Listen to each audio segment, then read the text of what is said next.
Mr. Bivendra Rao, Chairman FICCI, Transport Infrastructure Committee, Mr. Shailesh Pathak, Co-Chairman, distinguished dignitaries, members of FICCI, colleagues from industries, and all my dear friends.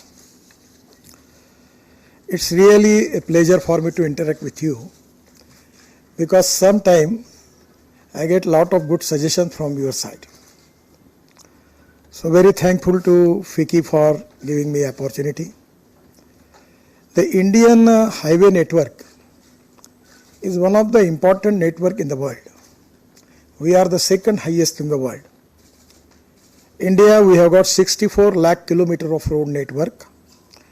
The national highway length is only 1.47 lakh kilometer, that is 2.3%. And 70% of the cargo and 90% of passenger traffic is on NH. So fortunately, this is the time for the country that we need to expand our national highway network. And our idea is to, before end of 24, we will take it to 2 lakh kilometer. Already Finance Minister has declared in the budget about the increasing of the national highway network in the country. The flagship program, which is very important, that is Bharatmala Pariyojana. The total NH constructed in last 8 years is 78,000 kilometer. The total capital investment of rupees 15 lakh crore for a length of 43,000 kilometer in both the phases of Bharatmala. This is the approximately, but my estimate is it will go up to 20 lakh crores. So there is a huge opportunity for investment. In budget 22-23, our NH network will be extended by 25,000 kilometers. This was declaration from the Finance Minister. And we want to take it up to 2 lakh kilometers. So before 24, end of 24, it will be 2 lakh kilometers.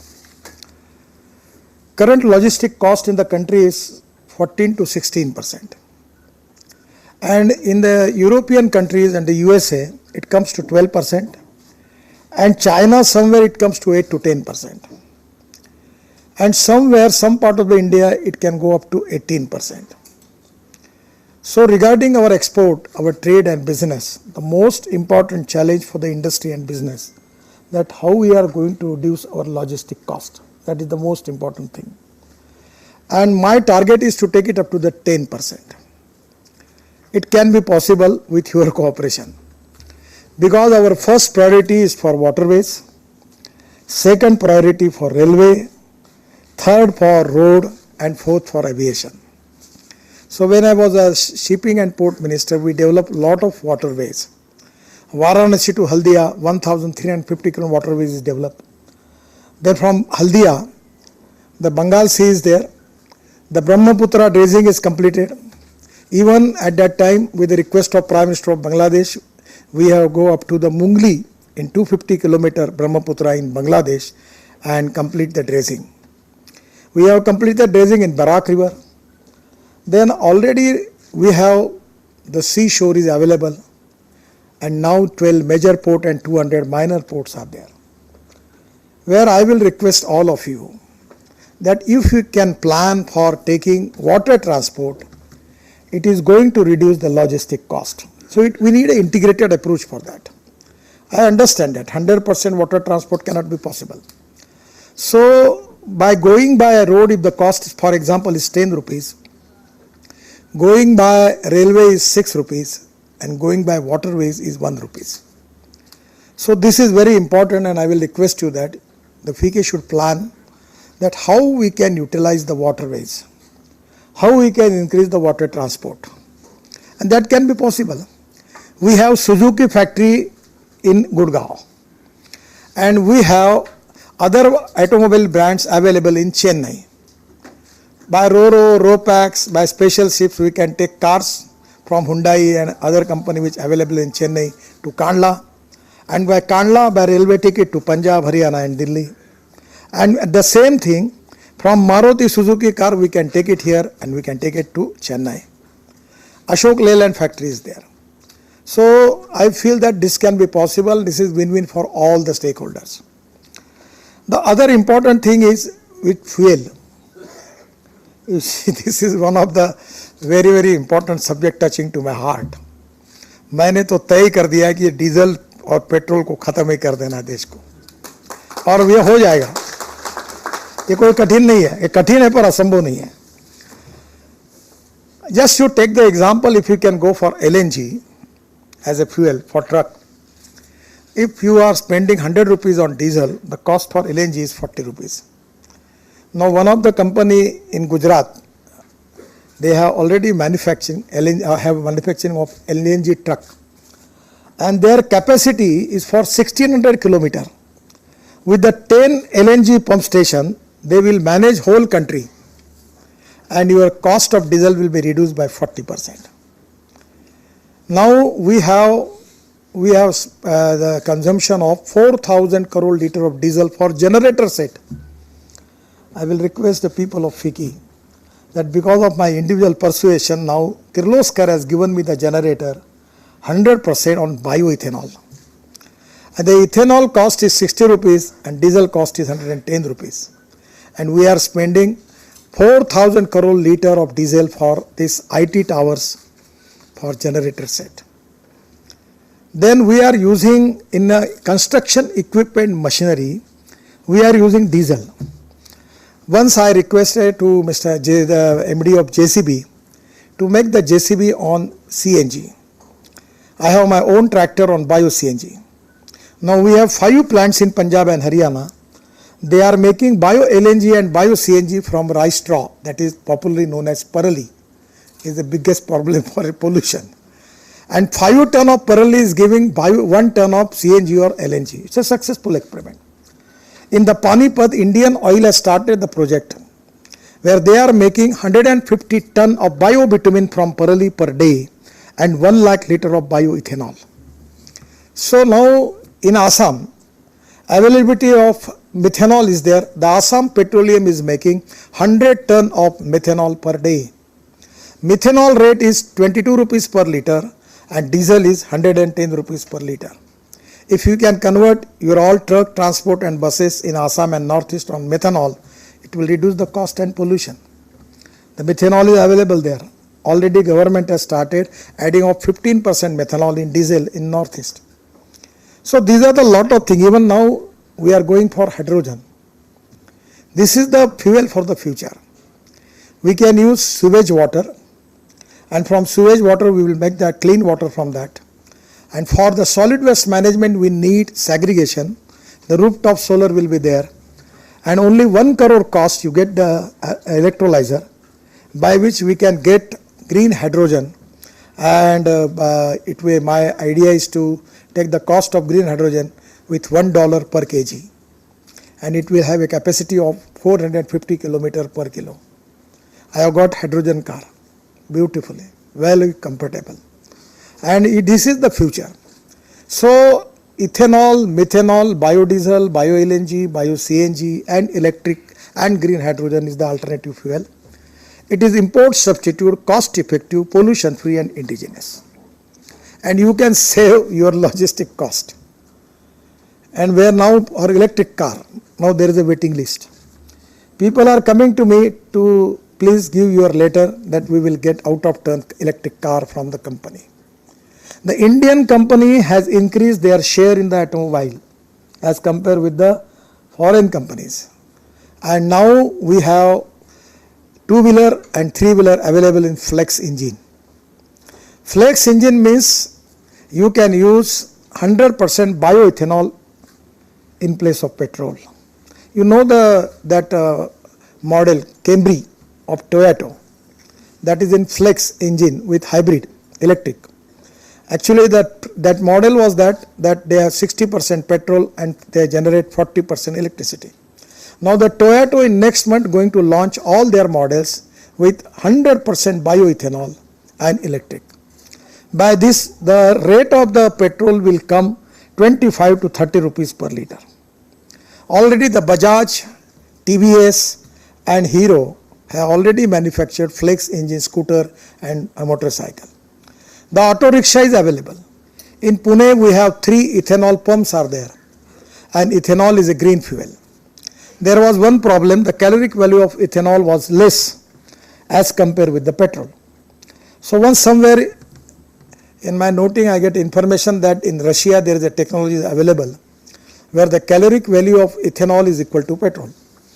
Because presently 1 liter of petrol equal to 1 liter 300 ml of ethanol. So I just call the scientist to India. I take the presentation. And after that I call Mr. Puri, Petroleum Minister, Mr. Vaidya, Chairman of Indian Oil, and Mr. Ram Kumar from the Research Director Laboratory in charge from Faridabad, Indian Oil. And they give the presentation. After the meeting, Mr. Vaidya was telling me, sir, the idea was very, very fantastic. But we are not sure about the success of it. तो मैंने उनको हिंदी में कहा, ये गाजर की पुंगी है, बजाओ, नहीं बजी तो खा लो, छोड़ दो. After 3-month trial, the Indian Oil has given me the report that this is successful. And now the government has accepted this, by which the caloric value of petrol is equal to ethanol. The petrol rate is 120 rupees per kilometer and ethanol rate is 60 rupees per kilometer. Ethanol is the fuel from the farmer, from the agriculture, which is going to boost our rural and agriculture economy. And our dream is to diversification of agriculture towards energy and power sector. I always telling to the farmers that अन्नदाता नहीं ऊर्जा दाता बनो. Make green hydrogen, ethanol, alternative fuel. Go for that. Your tractor परली से bio CNG बनाओ, उस पे चलाओ. It can be possible. मैं कोई भी ऐसी बात नहीं कह रहा हूं कि जो नहीं है. जिसको लगता है शंका वो मेरे पास आ जाए, मैं सब प्रूवन बता दूंगा अपने यहाँ. कोई हवा की बात नहीं कर रहा हूं. Everything is possible. And this is the time where we need cooperation from the people like you. So first of all, by changing the fuel, you can reduce the logistic cost. Increase one of the problems which I am facing, I am making good roads. But actually our first priority is to waterways, second priority to railway, third priority to road, fourth to aviation. But there is some negative thing is happening continuously. Now the traffic is coming on the road. Whether I don't know I am doing correct or not. Because now the 90% of the passenger traffic is on the road and 80% the goods traffic is on road. The railway is reducing. This is not the good thing, but I am helpless. I cannot do anything. Actually, in the wider interest of the country, we need to use more railway, more waterways.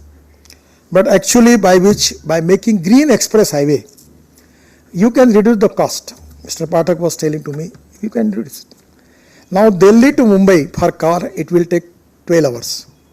Now 3 days before I was in Mumbai for launching of double-decker electric bus of Ashok Leyland for BEST.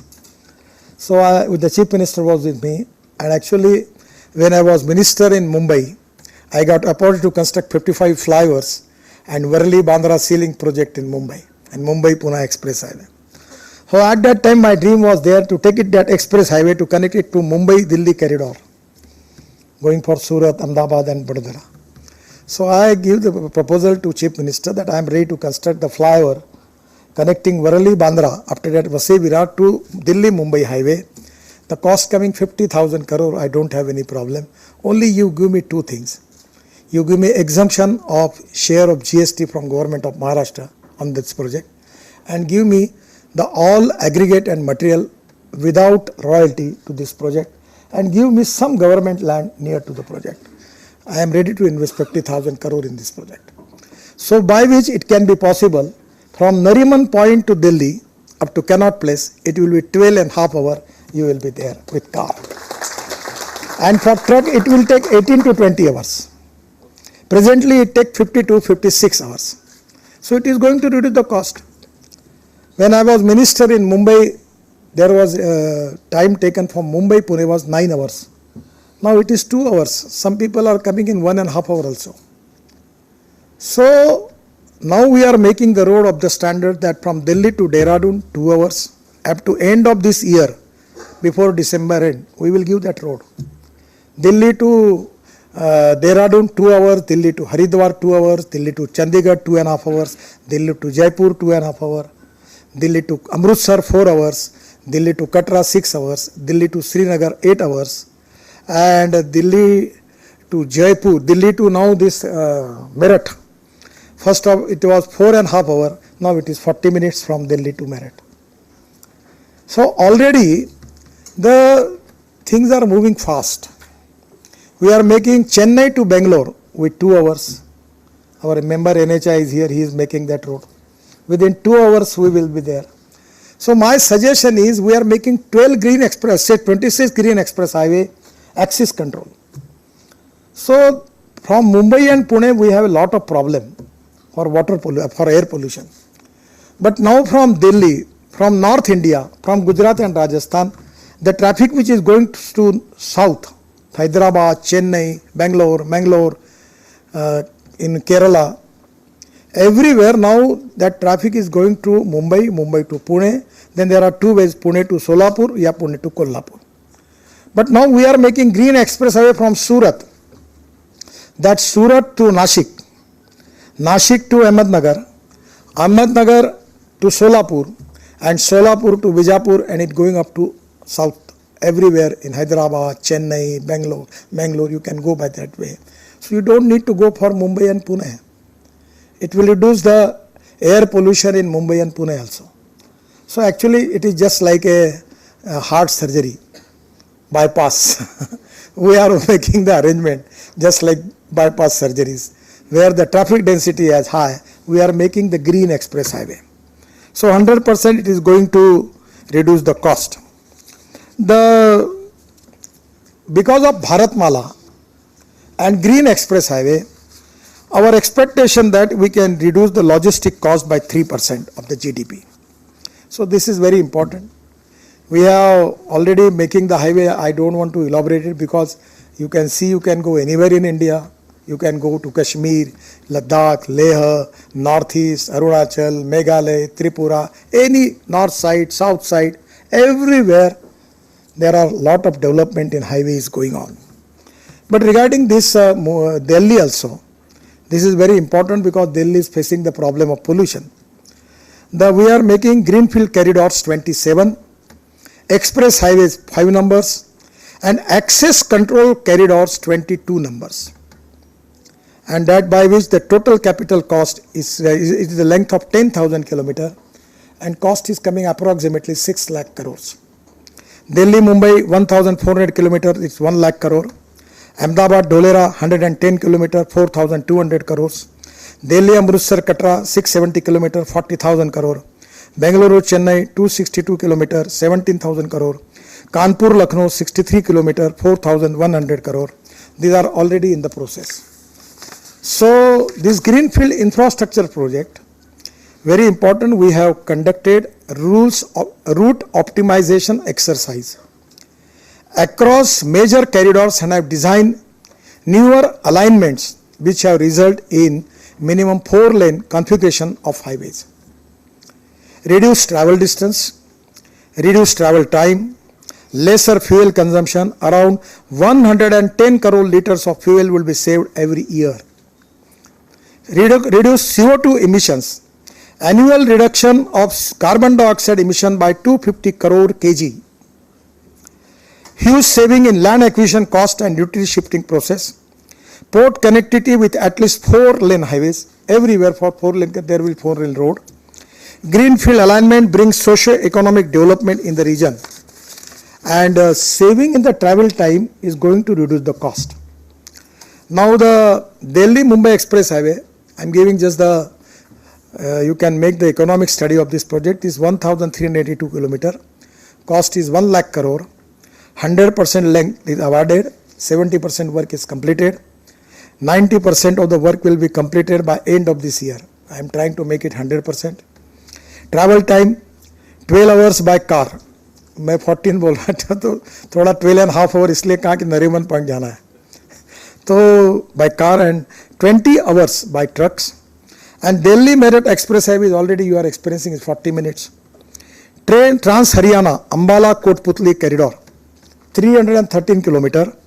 The cost is 12,000 crore and it is already alternative to NH44 section between Delhi to Ambala. Provides seamless connectivity from Himachal Pradesh, Chandigarh and Ambala to ports in Gujarat and Maharashtra. This road is also going to connect Manali also. For tourism also it is very important. The Trans Rajasthan, that is Amritsar, Bhatinda, Jamnagar, 17 kilometer corridor, 23,000 crore cost is there. Probably maximum work is completed.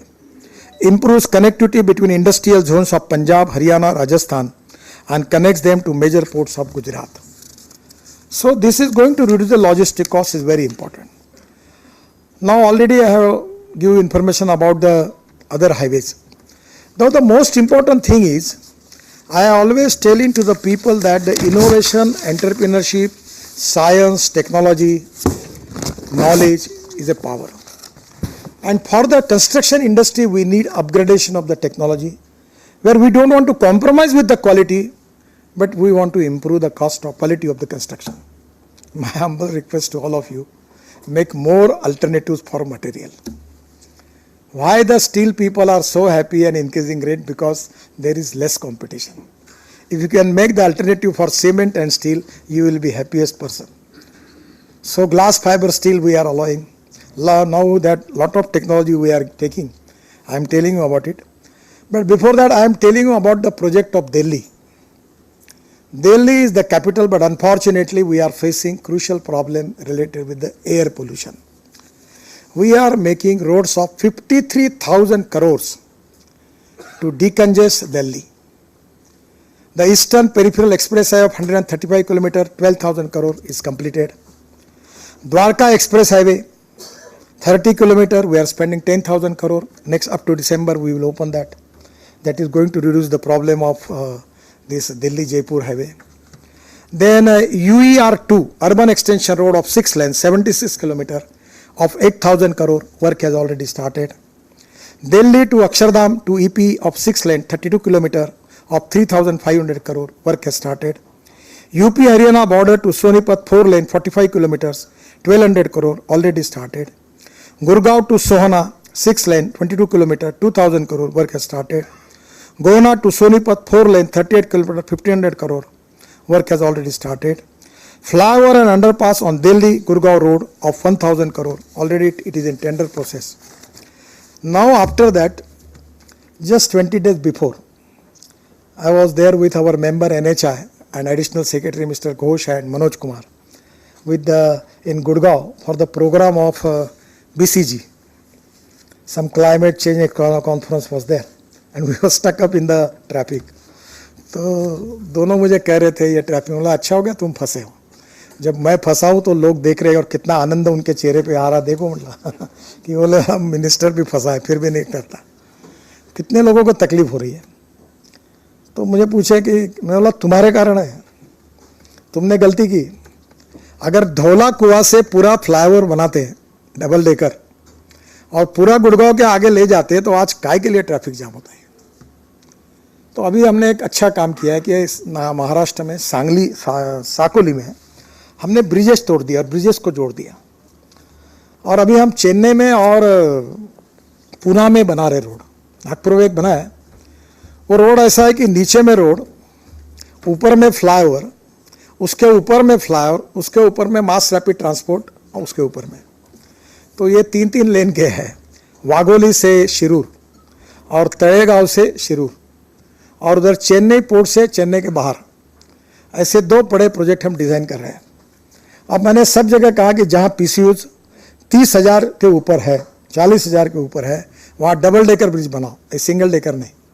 अब मुझे मालूम नहीं, technically verify कर रहे हैं कि धौला कुआं से ये ब्रिजेस बीच में तोड़कर उसी एक ही पिलर पर 2 लेयर बन सकती है क्या. तो अभी वो इंजीनियरिंग चैलेंज है, वो हो जाएगा. तो आप धौला कुआं से चढ़ गए तो गुड़गांव के बाहर बीच में आप उतर सकते हैं, वो होगा तो आपका ट्रैफिक जाम ही नहीं होगा. अब मैंने जब बनाया तो मुझे याद नहीं, दिल्ली ज़्यादा मालूम, इफ्को चौक में बनाया, कौन सा हीरो का चौक में बनाया, ऐसे वहाँ मैंने बीच बीच में बनाया, पैच वर्क में काम किया. अनुभव से मुझे ध्यान में आया कि ये patch work is not a solution. तो इसलिए अब मुंबई में गलती हो गई. मुख्यमंत्री जी ने मुझे कहा, मैंने बोला यही हम मुंबई में बनाते हैं कि नीचे में रोड, ऊपर में मेट्रो और ऊपर में फ्लाईओवर, उसके ऊपर में मेट्रो, तो बहुत अच्छा होता. ये दिल्ली, मुंबई, कलकत्ता, चेन्नई के लिए अब करने की आवश्यकता है. हम उसके ऊपर जाएंगे दिल्ली के ये पूरे रोड की संख्या, ये कॉस्ट 53,000 करोड़ है, पर ये 60,000 करोड़ के ऊपर गया है। इसमें बाद में भी और प्रोजेक्ट ऐड किए हैं जिससे दिल्ली का पोल्यूशन कम होगा। एक जो इम्पोर्टेंट चीज़ है जो इन्वेस्टमेंट की है, तो अब मेरी बात को गलत मत लो, मुझे कोई इन्वेस्टर के पीछे घूमने की ज़रूरत नहीं है। मैं नम्रतापूर्वक कह रहा हूँ, इन्वेस्टर मेरे पास आते तो मैं उनका स्वागत है, पर अब मेरे दिमाग में आया कि अब मैं गरीब लोगों के पैसे से रोड बनाऊंगा, और इसलिए हमारे पास 5-4 मॉडल हैं। एक BOT, एक हाइब्रिड एन्युटी, फिर एक EPC, फिर एक TOT, और अभी हमने बनाया इनविट। अब हम जल्दी अगले महीने में कैपिटल मार्केट जा रहे हैं प्रोजेक्ट को लेकर, और वो CB के काफ़ी रिस्ट्रिक्शंस हैं, तो मैं 4 प्रोजेक्ट को लेके जा रहा हूँ। तो मैंने ये तय किया है, मैंने सुझाव दिया, SEBI के अप्रूवल की है बात, कि कोई 10 लाख के ऊपर इन्वेस्टमेंट नहीं करेगा, और we will assure him return 7 to 8% monthly. तो जो छोटे छोटे सफाई कामगार, चपरासी, कांस्टेबल, कर्मचारी, पत्रकार, इनके पैसे से रोड बनाना है। कल मैं हमारे यहाँ ट्री बैंक की योजना के लिए भूपेंद्र यादव जी के साथ मीटिंग, जो लेबर मिनिस्टर भी है, तो मैंने कहा 7 से 8% हम पूरा पैसा दे देंगे आपको, हमारे लिए तो रिटर्न इतना बहुत बड़ा हो गया। तो 10 लाख के ऊपर करेंगे, और फिर बाकी रहा तो आप लोगों के लिए रखेंगे, फिर उसके बाद बाकी रहा तो फॉरेन इन्वेस्टर को देंगे। अब मैं चाहता हूं कि हिंदुस्तान की रोड इंफ्रास्ट्रक्चर को गरीब आदमी का पैसा लगे और उसका बेनिफिट उसको मिले। तो infrastructure investment trust, new set of investors like mutual funds, insurance companies and pension fund हमने बनाया। We are formulating the new model to allow small investor to invest in infra projects. We will soon list InvIT on stock market so that retail investors can trade units of InvIT, offering an opportunity to the common citizen, poor people with low and middle income to invest in the infrastructure project through InvIT, assuring 7 to 8% monthly return. This is very important, क्योंकि bank के deposit पर ब्याज कम होते जा रहा है, जो retired लोग हुए उनके सामने समस्या है। Going for capital market and try करेंगे, अब ये ट्राई एंड एरर मेथड है, तो 10 लाख का शेयर पर पर्सन कोशिश कर रहे हैं। In the near future NHAI shall be monetising various road asset through a mix of InvIT and toll operate transport TOT, which shall provide returns to both institutional and retail investors. अब BOT भी बढ़ाएंगे। BOT इसलिए नहीं बढ़ाया कि बीच में सब ICU में थे वो बोले हम अब BOT कैसे भरेंगे। अब थोड़ी तबीयत सुधरी है, ICU के बाहर आए, कम से कम 30-40 लोग होंगे तो कंपटीशन होगी, 4-5 लोग होंगे तो कार्टेल कर लेते, होटल में बैठ के तय कर देते कि किसने कितने लेना, तो प्रॉब्लम आता है। तो अभी एक 20-25 लोग अगर बीड करने वाले आएंगे तो हम निश्चित रूप से ये BOT भी प्रायोरिटी देंगे। एक अच्छी योजना हमने बनाई है और उसमें आप लोग भी सहयोग करिए। वैसे मैं रोड वाला नहीं हूँ, मैं एग्रीकल्चर वाला हूँ, एग्रीकल्चर में ही मैं काम करता हूँ, एग्रीकल्चर ही मेरी पैशन है, गाँवों में ही काम करता हूँ। तो मेरा एक NGO है, मैं 13 साल से काम करूँ, उसको भी वर्ल्ड अवार्ड भी मिला है। तो हमारी थीम है, दौड़ने वाले पानी को चलने के लिए लगाओ, चलने वाले पानी को रुकने के लिए लगाओ, और रुके हुए पानी को ज़मीन को पीने के लिए लगाओ। गांव का पानी गांव में, खेत का पानी खेत में, घर का पानी घर में। और इसमें हमने बहुत काम किए। थोड़ा सा मैं जियोलॉजी जानता हूँ, कुछ रॉक ऐसे होते हैं जो पानी नहीं पीते। जियोलॉजी में जियोलॉजी, जियोफार्मोलॉजी, मिनरोलॉजी, क्रिस्टोग्राफी बहुत सी, थोड़ा बहुत मुझे भी मौका मिला। तो वो रॉक्स के फॉर्मेशन पर एक मोहा स्केल ऑफ हार्डनेस है, talc, gypsum, calcite, apatite, orthoclase, quartz, corundum, diamond. The diamond is suppose to be the hardest material. तो हम लोग क्या करते हैं, खुदाई करते हैं नदी नालों की, और जब तक पानी पीने वाला स्टार्टा नहीं लगता, रॉक नहीं लगता, तब तक नीचे जाते हैं। अब ये प्रॉब्लम आप लोग नहीं समझोगे, ये हम अनुभव कर रहे हैं। मेरे यहाँ विदर्भ में, महाराष्ट्र में 10,000 किसानों ने आत्महत्या की। मेरे खेती में आंध्र, तेलंगाना, कर्नाटक, तमिलनाडु, महाराष्ट्र, उड़ीसा, छत्तीसगढ़, राजस्थान, गुजरात पानी का प्रॉब्लम है। मैं 48 रिवर कनेक्टिविटी प्रोजेक्ट मैंने बनाए थे, 19 DPR तैयार किए थे, और रिवर कनेक्टिविटी योजना को मैंने कहा ये इन्वायरमेंट वाले बहुत तकलीफ देंगे, इसको रिवर कनेक्टिविटी मत बोलना, इसको बाढ़ प्रोटेक्शन योजना बोलना। अच्छा, वो इकोनॉमी के लिए वायबल है। एक बार आप पीके में ये भी करिए।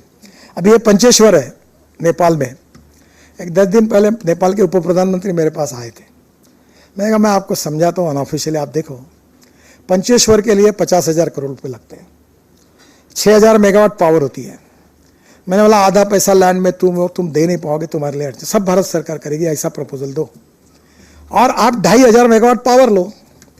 नेपाल को पावर कितनी लगती है? 2,500 मेगावाट, पूरी पावर आप ले लो 2,500 मेगावाट, उसका इनकम ही आपको मिल जाएगा। और पंचेश्वर के कारण उत्तर प्रदेश और बिहार के बाढ़ खत्म हो जाएंगे, तो सबको विन विन है। मैं जब था तो पंजाब, हरियाणा, राजस्थान, दिल्ली, उत्तराखंड, हिमाचल, गुजरात, महाराष्ट्र, कर्नाटक, तमिल खूब झगड़े थे। 1970 से 23 झगड़े थे, मैंने 16 सुलझाए। सब मुख्यमंत्री आते थे, बोलता था दरवाजा बंद कर, और बंद करके मैं बोलता था जब तक तुम सोल्यूशन नहीं निकालोगे दरवाजा नहीं खुलेगा। आपको ताज्जुब होगा, 17 झगड़े मैंने मिटा दिए। ये पाकिस्तान और भारत का बंटवारा हुआ तो 3 नदियों का पानी पाकिस्तान में जा रहा, 3 को बाकी भारत को मिला, तो हमारे 3 नदियों का अधिकार का पानी पाकिस्तान जा रहा है। और इधर पंजाब, हरियाणा एक दूसरे से इतना झगड़ा करते कि पानी के लिए, पानी की कमी नहीं है। अभी हमने इंदिरा कैनाल जो बनाया, जिसको केवल कॉन्क्रीटिंग किया 2200 करोड़ का, तो राजस्थान के 9 डिस्ट्रिक्ट को पानी मिला है। पानी की कमी नहीं है। अभी ये पोलावरम जो बना है, मेरे समय में 60,000 करोड़ का बहुत मैंने मदद की। कालेश्वर बना, काफ़ी तेलंगाना का पानी का प्रॉब्लम सॉल्व हो सकता है, और इसमें से हाइड्रो पावर भी आ सकती है, और 1 एकड़ में पानी ड्रिप इरिगेशन से जाएगा तो 2.5 गुना उत्पन्न बढ़ सकता है। तो आज इंफ्रास्ट्रक्चर में ह्यूज अपॉर्चुनिटी है, वो इरिगेशन में है। उसके भी पोटेंशियल को आप जरूर कभी निकालिए। ये अमृत सरोवर हमने बनाया। अकोला में एक पंजाबराव कृषि विद्यापीठ है, मैंने उनको 1 रुपया खर्चा नहीं हुआ, जहाँ रिकॉर्ड हुआ ना 75 किलोमीटर का, वहाँ 36 तालाब बनाए हमने फुकट में, और जो 450 एकड़ इरिगेशन था वो 10,000 एकड़ हुआ। 22,000 कुएं रिचार्ज हुए, और जहाँ किसान आत्महत्या कर रहे थे वहाँ नीम के पेड़ लगे और कड़ू नीम के पेड़ लगे, और बढ़िया इरिगेशन बढ़ा, इनकम बढ़ा, और परिस्थिति बदल गई। 1 रुपए की इन्वेस्टमेंट। ये हमने अजिंठा देखा होगा आपने, Buldhana Ajanta road black rock था, पूरे रोड को हमने नदी नालों के साथ झरनों को, तालाब को खोलीकरण किया। हमने स्कीम बनाई कि हमारा रोड कॉन्ट्रैक्टर जो एग्रीगेट यूज होता है वो वहाँ से निकालेगा और रोड में यूज करेगा, उसके पैसे से, रॉयल्टी सरकार को नहीं देगा। आम के आम गुठली के दाम, फुकट में काम हुए। तो आप रेलवे में, इरिगेशन में, सब जगह ये हो सकता है, वाटर कंजर्वेशन। और ये अगर हो गया तो देश का सिंचाई बहुत बढ़ जाएगी, और इसलिए ये एक इम्पोर्टेंट इनिशिएटिव जो हमने लिया है। बाद में इसके साथ साथ टूरिज्म की कनेक्टिविटी भी हमने ली है। टूरिज्म या ऐसा फील्ड है जिसमें 49% कैपिटल इन्वेस्टमेंट एम्प्लॉयमेंट पोटेंशियल पे खर्चा होती है। मैं फिर से फिकी को रिक्वेस्ट करूंगा, अब रोड पर मैं बहुत बोल चुका हूँ, यहाँ आता हूँ, अब मैं ज़्यादा क्या बोलूँगा, वो सब आप देखते ही हो। अब आप अगला सेमिनार लो, पब्लिक ट्रांसपोर्ट और इलेक्ट्रिसिटी में, ropeway, cable car, funicular railway, bus port, airport जैसे पार्किंग प्लेसेस, लॉजिस्टिक पार्क, और ये public transport system on electricity बनाना चाहता हूँ। और डॉफल मेयर ने फिलीपाइंस में एक बनाई है, हवा में चलने वाली डबल डेकर बस, मैंने मुंबई में प्रपोज की, अभी कोई लैंड नहीं, कुछ नहीं। अब धौला कुआं से मानेसर मैं बनाना चाहता हूँ, सरकार के पैसे की जरूरत ही नहीं है, 22 का IRR है, और रोड मेरा ही है। अब वो हाइपरलूप वाले मिले तो मैंने आओ ना, आपको बुलेट ट्रेन बनाना हाइपरलूप है, मैं 24 घंटे के अंदर लैंड देता हूँ दिल्ली मुंबई, आप करो। अब रोड इज रेडी। मैं ई हाईवे बनाना चाहता हूँ, अभी इलेक्ट्रिक ट्रक आ रहा है, इलेक्ट्रिक बसेस आ रही है। अब 6 महीने में देखो 50,000 बसेस हिंदुस्तान में आएगी, डबल डेकर बसेस आएगी, लग्जरी बसेस यूरोप की जैसी इलेक्ट्रिक पर। तो उसमें ये रोप वे, केबल कार, अभी 165 प्रपोजल मैं मंजूर कर रहा हूं। कॉन्ट्रैक्टर नहीं, जॉइंट वेंचर नहीं, टेक्नोलॉजी नहीं, make in India, made in India, इसमें आप आओ, बहुत सी वर्ल्ड की टेक्नोलॉजी को ले आओ। और इसमें कितना बड़ा काम हो सकता है, इससे टूरिज्म बढ़ेगा। अभी हम राम वनगमन मार्ग 258 किलोमीटर 5000 करोड़ काम चालू किया। राम जानकी मार्ग 436 किलोमीटर 2000 करोड़ यूपी और बिहार में काम चालू हो गया। ब्रज कोसी, ये मथुरा में हम लोग जो प्रदक्षिणा होती है, वो 84 कोसी परिक्रमा मार्ग 235 किलोमीटर 4000 करोड़ अभी स्टार्ट कर रहे हैं। Ayodhya ring road 67 kilometre 4500 crore start हो गया। बुद्ध सर्किट, पूरे वर्ल्ड के भगवान बुद्ध हमारी विरासत है। ये उत्तर प्रदेश और बिहार में सब स्थान है। और ये बुद्ध सर्किट में हमने 419 करोड़ 20,000 करोड़ का लगभग कंप्लीट किया है। पूरे south east Asia, Indonesia, Malaysia, China, Thailand, इतने टूरिस्ट आते हैं। वाराणसी इंटरनेशनल एयरपोर्ट बन गया। तो ये बुद्ध सर्किट, 4 धाम प्रोजेक्ट, पूरे साल भर आप जा सकोगे। बद्रीनाथ, केदारनाथ, गंगोत्री, हमने वहाँ रोपवे का भी काम शुरू कर रहे हैं। और वहाँ कितने होटल्स, रेस्टोरेंट्स 3 गुना बढ़ेंगे। मैं भी चुनाव के प्रचार के लिए गया था, तो मुख्यमंत्री के कॉन्स्टिट्यूंसी में था, तो उन्होंने बड़ा अभिमान से कहा, नितिन जी आपको पता नहीं हमारे यहाँ कितने टूरिस्ट आ रहे हैं। कितने आ रहे हैं? तो भाषण दे रहे थे, बोले 12 फ्लाइट्स आती है रोज दिल्ली से, इतने टूरिस्ट आ रहे हैं। मैंने भाषण में, चिंता मत कर, दिसंबर के बाद एक भी फ्लाइट नहीं आएगी। अब मुंबई से पुणे 10 फ्लाइट आती थी जेट एयरवेज में, एयर इंडिया, अब एक भी नहीं आती है। क्योंकि 2 घंटे में देहरादून जाएंगे, तो यहाँ से एयरपोर्ट जाओ 1 घंटा, फिर वहाँ 1 घंटा बैठो, फिर जाने के लिए पौन घंटा, फिर घर जाने के लिए 1 घंटा, 5 घंटे के बजाय 2 घंटे में घर पहुंचेंगे, तो कौन जाएगा एयरपोर्ट। तो आने वाले समय में होटल्स, रेस्टोरेंट्स, रिसोर्ट्स, ये सब वहाँ बढ़ेंगे। ये प्रोजेक्ट भी अभी चालू हुआ। महाराष्ट्र में हम पालखी मार्ग बना रहे, देहू आळंदी का 12,000 करोड़ का, काफ़ी काम 570 किलोमीटर पूरा हुआ है। फिर कैलाश मानस सरोवर थ्रू पिथौरागढ़ 90% काम पूरा हुआ है। -6 डिग्री और -8 डिग्री में वहाँ काम चल रहा है। मिग 26 के हेलीकॉप्टर से मशीन वहाँ लेके गए थे। बहुत कठिन काम है, बहुत ही प्रतिकूल स्थिति में है। तो मैं तो हेलीकॉप्टर से भी जाने की हिम्मत नहीं करता, क्योंकि मुझे ऑक्सीजन के बारे में बहुत डर लगता है। तो आज वहाँ हमारे लोग काम कर रहे हैं। जुआरी ब्रिज गोवा का, आप देखो जरा एक बार, इतना सुंदर बना है। उसके ऊपर व्यूअर गैलरी बना रहे हैं और कैप्सूल लिफ्ट से ऊपर जाएंगे, पूरा गोवा दिखेगा। स्टेट ऑफ आर्ट प्रोजेक्ट है।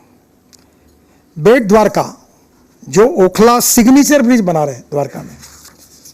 तो मैं आपको यही कहूँ, नर्मदा में एक ब्रिज अच्छा डिजाइन करके बना रहे हैं, तो उसमें काफ़ी बड़े प्रमाण पर एस्थेटिक है। मैं आपको एक बता दूँ, मुझे बड़ा आनंद है इसमें। मैं नागपुर में फाउंटेन बना रहा हूँ, अभी कल 24 तारीख को उसका पहला पायलट इनॉग्रेशन है। वो वर्ल्ड का सबसे बड़ा फाउंटेन है, जिसकी फ्लोटिंग फाउंटेन की 50 मीटर हाइट है। उसका आर्किटेक्ट है फ्रांस से, उसके पंप आए टर्की से, उसका संगीत है AR रहमान का, उसकी अंग्रेजी कमेंट्री है अमिताभ बच्चन की, उसकी हिंदी कमेंट्री है गुलजार की, मराठी कमेंट्री है नाना पाटेकर की। 5 ऑस्कर विजेता उस पर काम कर रहे हैं। और आपको ताज्जुब होगा कि 4000 लोगों की गैलरी बनाई है बैठने के लिए। और उसके म्यूजिकल है, और रेवती करके एक तमिल तेलुगु फिल्म की अभिनेत्री थी, उसको मैंने काम दिया था। इतना सुंदर काम किया है उन्होंने।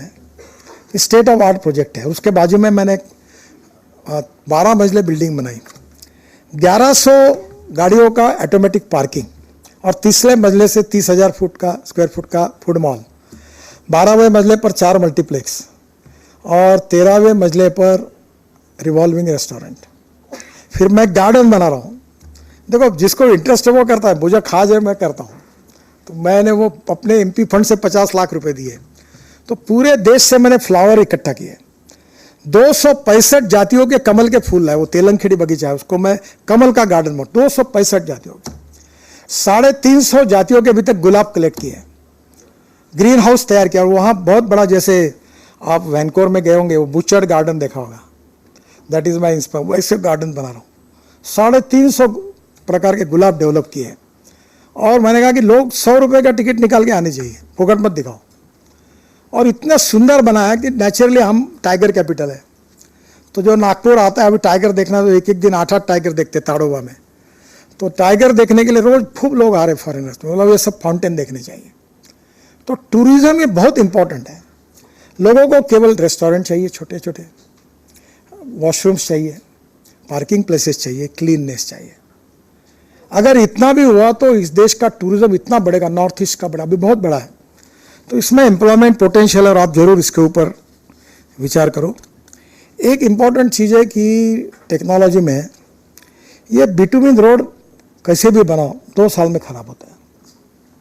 एक अल्ट्राटेक में रिटायर्ड हुए टेक्निकल डायरेक्टर थे, उन्होंने एक वाइट टॉपिंग की टेक्नोलॉजी लाई है। और मैं भी अभी कल मेरी मीटिंग है हमारी सेक्रेटरी के साथ, मैं उनको कहने वाला हूँ कि ये क्या, ये सीमेंट वालों ने कार्टेल करके मेरा गुस्सा आया तो मैंने इनको बंद किया, तो मैं कंक्रीट रोड बनाने वाला था। पर मैं बोला अल्टरनेटिव मटेरियल ढूंढो कुछ, इसका लेवल कम करो ताकि इनका सीमेंट कम लगे। तो अभी हम लोग 8 इंच का वाइट टॉपिंग और उसमें रबराइज बिटुमिन को उसका सरफेस बिटुमिन सरफेसिंग करेंगे। तो मुझे लगता है ये 25 साल कुछ नहीं होगा इसको। हम लोग 20,000 करोड़ साल के मेंटेनेंस के लिए खर्चा कर रहे हैं। और मेंटेनेंस एक ऐसा विषय रहता है जिसमें नेता भी खुश होते हैं, अधिकारी भी खुश होते हैं, और बार बार मेंटेन करने में बड़ा आनंद आता है। नुकसान जनता का होता है। तो अभी ये परमानेंट रोड बनाना चाहिए, उससे कुछ लोग नाराज होते, ठेकेदार नाराज होते, बोलते हैं हमारा धंधा खत्म कर रही है। पर ये बनाया तो 25 साल, मैंने नागपुर में पूरे कंक्रीट रोड बनाया, 25 साल कोई गड्ढा नहीं। मुंबई पुणे हाईवे बनाया एक्सप्रेस, ये अब यहाँ कोई गड्ढा नहीं है, 25 साल हुए। तो मुझे लगता है कि ये टेक्नोलॉजी का हम उपयोग कर रहे हैं। बाद में बहुत से वर्ल्ड रिकॉर्ड हुए, उसकी बात तो मैं कुछ कहूँगा नहीं। एक और इम्पॉर्टेंट चीज़ जो है, हम लोग जो टनल कर रहे हैं वो टनल केवल हम 2 लाख करोड़ के टनल कर रहे हैं। तो मुझे लगता है कि इसके ऊपर आप अलग से एक बार करो। मैं चाहता हूँ इंडियन कॉन्ट्रैक्टर, इंडियन मशीनरी आगे आए। और इसमें हमने जो टनल बना रहे हैं उसमें जोजिला टनल में 5,000 करोड़ हमने बचाए। वो एसोसिएम जो है वो आपकी पैरेलल दूसरी कोई ऑर्गेनाइजेशन है, वो आप में भी मुझे मालूम नहीं रिलेशनशिप कितनी अच्छी रहती है, कंपटीशन होती है।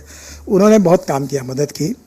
अब जोजिला, झेड़मोर, सिकियारा, ट्विन टनल विथ कुनी नालान, केवल 60,000 करोड़ के टनल तो कश्मीर में बना रहे हैं। और आने वाले समय में ये जो 24 टनल्स है, 34 टनल्स है 93 किलोमीटर की, वो अंडर कंस्ट्रक्शन है। 15 टनल 40 किलोमीटर की ऑपरेशनल है। और टोटल 282 किलोमीटर 2.5 लाख करोड़ की हम टनल बना रहे हैं। और 2024 तक के काम शुरू करेंगे। और 24 टनल जो है 149 किलोमीटर की, उसके DPR बन रहे हैं। मल्टी मॉडल लॉजिस्टिक पार्क बना रहे हैं 2 लाख करोड़ के, वो काफ़ी जगह हमारे पास है, 30-40 जगह हमने काम शुरू किया है। जालना और वर्धा में, वहाँ हम लोग ड्राई पोर्ट थे, सैटेलाइट पोर्ट, वो भी एक्वायर कर रहे हैं। तो मेरा आपको यही सुझाव है कि हमने काफ़ी cold storage, pre cooling plant, warehouses, bus port, logistic park, उसके बाद पार्किंग प्लाजाज और रोड साइड एम्यूनिटीज 650 बना रहे हैं। 70 का काम चालू हो गया है। उसमें हेलीपोर्ट है, ड्रोन पोर्ट है, और इसमें काफ़ी बड़े इन्वेस्टमेंट है। जैसे मैंने कहा कि ये इन्फोर्समेंट कंक्रीट की जो डिस्टेंस बिटवीन 2 पियर का डिस्टेंस 30 मीटर था, वो 120 मीटर तक जा सकता है। जो बीम है वो स्टील फाइबर में कास्ट करना, उसको हमने भी मैंडेटरी किया है। सॉइल स्टेबलाइजेशन पर हम काफ़ी बड़े प्रमाण पर प्रोत्साहित कर रहे हैं कि एग्रीगेट लेने की ज़रूरत ना पड़े। तो मेरा आपसे ये अनुरोध है कि इनोवेशन एंड टेक्नोलॉजी को हम इनकरेज कर रहे हैं।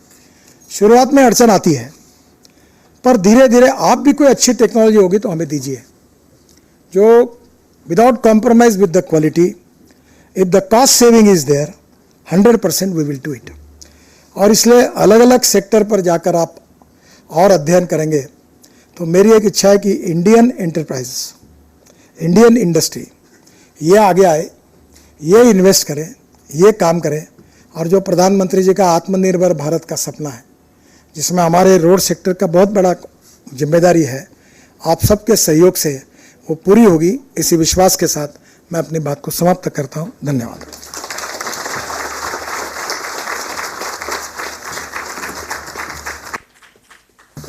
Thank you, Honorable Minister. If one person single-handedly can be credited for changing the roadmap of India, that's, and I mean quite literally, it will be Mr. Gadkari. So your innovative ideas are not just increasing the pace of infrastructure development in the country, but also bringing in transformational impact on the socio-economic prosperity of countrymen. With this, I would formally invite my colleague Manam Bajunta to deliver the vote of thanks.